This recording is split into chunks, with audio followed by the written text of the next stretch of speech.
Today our book that we're going to read is called Minnie, the Flower Prowler. Just look at that, those two gals. They're going to see about a prowler. One spring day, Daisy Duck rang Minnie Mouse's doorbell.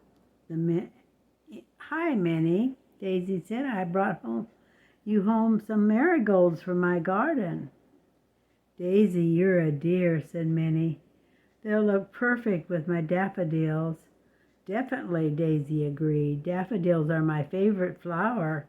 Mine too, said Minnie, but when the friends went out to Minnie's backyard, they had a big surprise. Just look at them. My daffodils, shrieked Minnie. They're gone. Look at that. See, was her daffodil. See, daffodils. Over here is pansies. Over here is tulips, crocuses right here, but here was her daffodils. They're gone. What happened? Minnie cried. They were here yesterday. The stems are still here.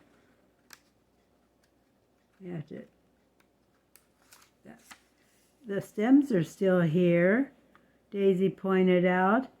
Minnie looked closely. You're right, she said, but the flowers are missing. It looks like someone chopped them off with something very sharp. This is terrible, Daisy said. It must be a flower prowler. What's this? Daisy asked a moment later. She pulled a few strands of a fuzzy white hair off a bush near the daffodil patch. Is it a clue? Minnie asked. Maybe the flower prowler left it.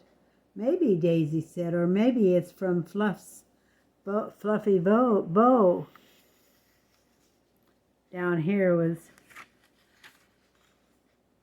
the bow. See Fluffy and her bow? But it doesn't look fuzzy. A moment later, Minnie's doorbell rang.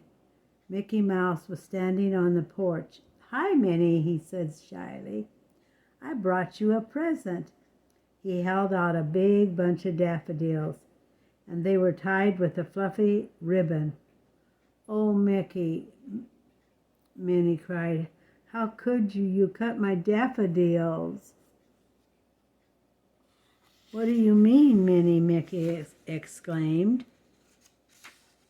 I bought them from the Power Flower Shop because I know daffodils are your favorite flowers. Minnie smiled. Really? She said. She was glad that Mickey wasn't the flower prowler. She was happy about that. Minnie, Daisy, and Mickey decided to look around town for the flower prowler. They headed to the park, found Goofy with a daffodil in his lapel. They headed to the park to Goofy, and with the daffodil in his lapel, and he was playing with a yo-yo that had a fuzzy string on. Gracious, Goofy said, I didn't do it. This daffodil came from Power's Flower Shop. Mr. Power is having a sale on daffodils today. Really? Minnie said. That's quite a coincidence. Daisy nodded. Maybe we better check out Mr. Power's flowers right now. The four friends went to Power's Flowers. They peeked in the window. That's Mr. Power, Mickey said. Minnie saw that the shopkeeper had a sharp pair of scissors and a fuzzy white mustache, and his shop was full of daffodils. He did it, she cried. I know it.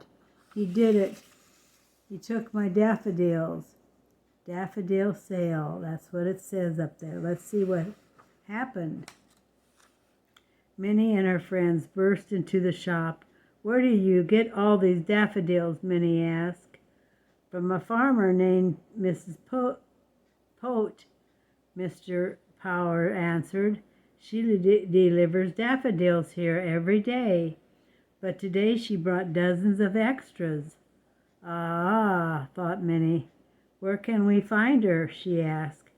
Mr. Powers pointed. "That way. You can't miss her. She has fuzzy white hair."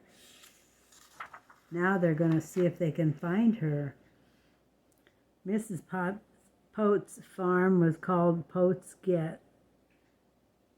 Goats. "Yes, I deliver extra daffodils today," Mrs. Pote told Minnie.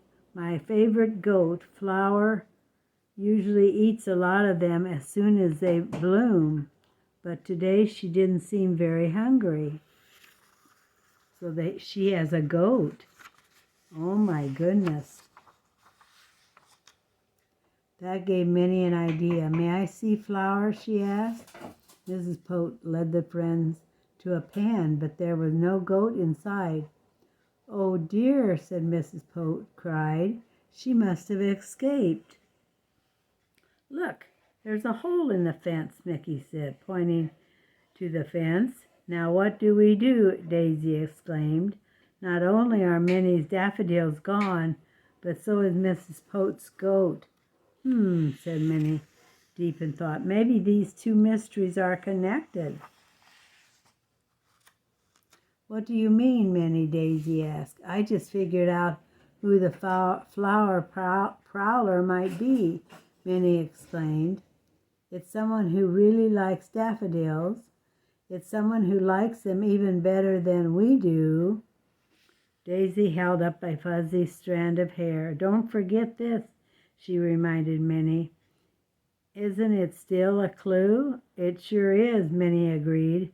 "And so is this." She pointed toward the trail of footprints. "Just follow me." So they're going to find out who was the prowler. Minnie and the others followed the footprints straight to Daisy's yard. There was Flower, happily munching away. "See," Minnie said, "I knew it. There's our flower prowler now. We can only train her to like weeds instead." See, look at her eating. Thank you so very much for listening to this story. She's eating the daffodil, see? Thank you for listening, and may God bless.